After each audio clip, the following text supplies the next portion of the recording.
Hello, my YouTube friend Pop Comics here, and in today's video, I'm going to show you my top 10 comic books from the 1990s. About a week ago, Allan, the comic collector geek, tagged me in his Friday challenge videos to show my top 10 90s books. Now, he's trying to coin the term plastic age for 1990s books. I think the idea is that we have, gold, silver, copper, and then what's below copper? Plastic. I think he wants to coin the term plastic age because of the overabundance of books they released in plastic bags that came with trading cards. They overprinted #1 issues. They made too many comic books with holograms that don't really match the cover design. And they overmade a lot of expensive foil covers like Venom #1 and Spider-Man 2099. They just made so many of these gimmick covers. So yeah, I agree that the early 90s, definitely the plastic age of comics. Somewhere in like 93, 94, when Marvel went bankrupt and the market just kind of collapsed, print runs got really low. They didn't have as many gimmicks. So I don't know if you can call the whole 90s the plastic age. I don't know. It needs a new name though, because we've been in the modern age for too long now. So it does make sense that there should be a new age after the copper age. Okay, so I don't really like the repeat things, and Allan showed a lot of really beautiful books in his video. So because of that, I can't show you guys stuff like a Batman Adventures #12, the first appearance of Harley Quinn, because he already showed that. I can't show you guys my New Mutants #98, first appearance of Deadpool, because he already showed that as well. And I can't show you my Amazing Spider-Man 361's first appearance of Carnage, because he already showed those as well. And I can't use things like X-Men 266, the first appearance of Gambit, because he also had that on his list. And I can't show you my Bone #1. Now, this is like a 6th or 7th print, so it's kind of cheating. I know Allan had a first print and kind of jealous. I want a first print. But Bone #1 is an amazing book. But I can't use that for my top 10 list, because he already showed Bone 1 as well. So I had a hard time deciding what to show you guys. I mean, I have stuff like Infinity Gauntlet #1, an awesome key issue from the 90s. This one is signed by George Perez, which is an amazing book. But it's not that valuable a book. It's still an awesome key issue to own, so I can't use that one. Or I was thinking like 90s classic Darkhawk #1. No, I can't use that. I was thinking maybe the first appearance of Omega Red, but I find these all the time. I probably have another 30 buried in my collection. So this one is not that exciting for me. Ghost Rider #1, a book I absolutely loved when it came out. Cool key issue, but I didn't think this would quite fit my top 10 category. I have a ton of Batman adventure-related stuff that I absolutely love, like this awesome Batgirl cover, but I don't think that would work. Or this beautiful Supergirl adventure cover. I don't think that works. Then you get to the later 90s, you have Deadpool #1. I actually really love this issue. I think it's super undervalued because it's a lower print run. But yeah, that didn't quite make my top 10. So thinking maybe Batman Mad Love. It's an awesome Harley key, but I don't think this quite made my top 10. And we already showed the first appearance of Harley. Then I was thinking some of my Valiant Gold variants, which I know are pretty rare. Close to my top 10, but not quite there yet. Then I was thinking this Batman and Robin Adventures pack. It's super cool. It's a pencil, a pad, 2 comics in it. Kind of rare to get it complete. It's hard to get them in really high grade, though, because usually they're kind of worn out. Not quite my top 10 yet, though. I couldn't find my other Pressman variants, but I absolutely love these. These are comics you would have to send away for after you bought the board game. And they're really, really rare. Now, not quite my top 10, but we're getting close. This is one almost made it. Then I was thinking Web of Spider-Man #118. I used to buy these for $1 because they really weren't worth anything. But I was like, this is going to be worth something one day. Now it's worth a little bit. And but not quite my top 10. Very close, though.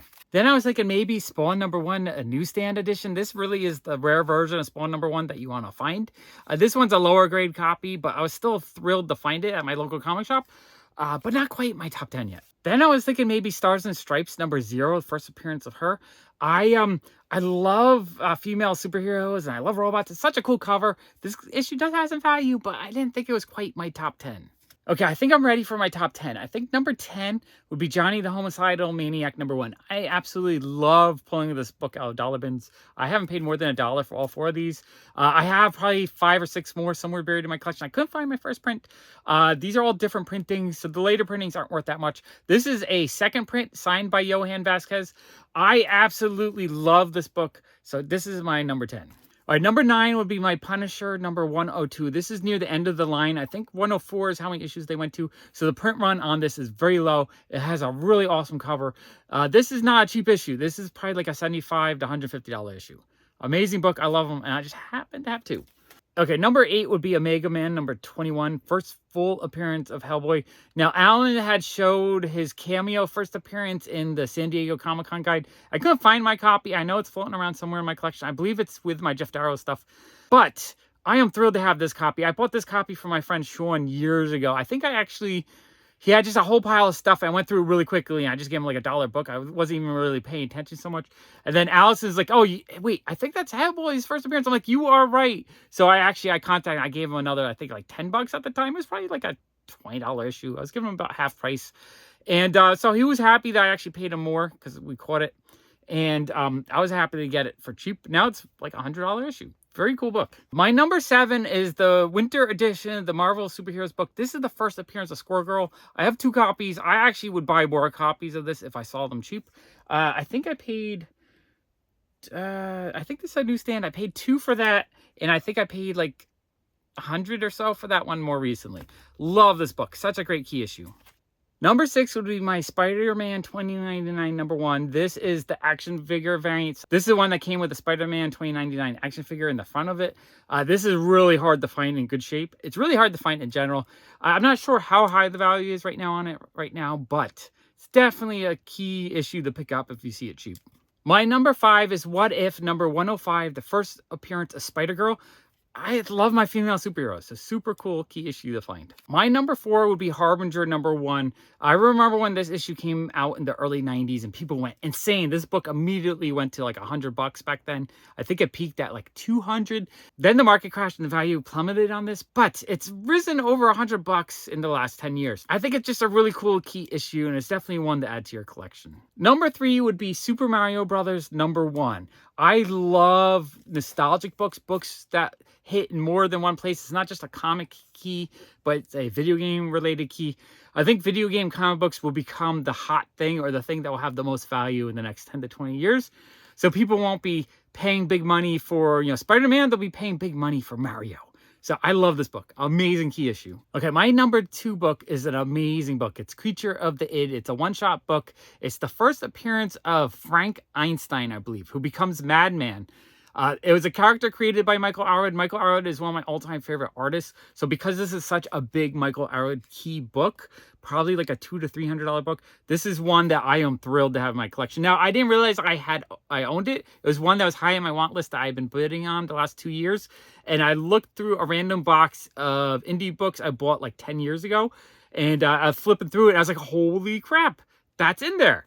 Such a cool book. I am thrilled to have that. I probably paid like 25 cents for that. And then my number 1 1990s book would be Batman Beyond number 1. This one is quite expensive now, hundreds of dollars.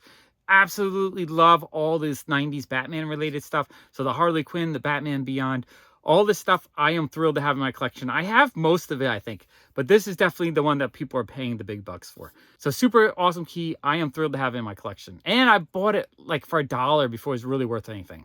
I want to thank Allan for tagging me for this challenge. It's the first time a bigger channel has tagged me to do a comic challenge, and I appreciate that. Thank you so much, Allan. And I'm going to put a link to his channel in the description below. Okay, I'll see you guys next time. Bye!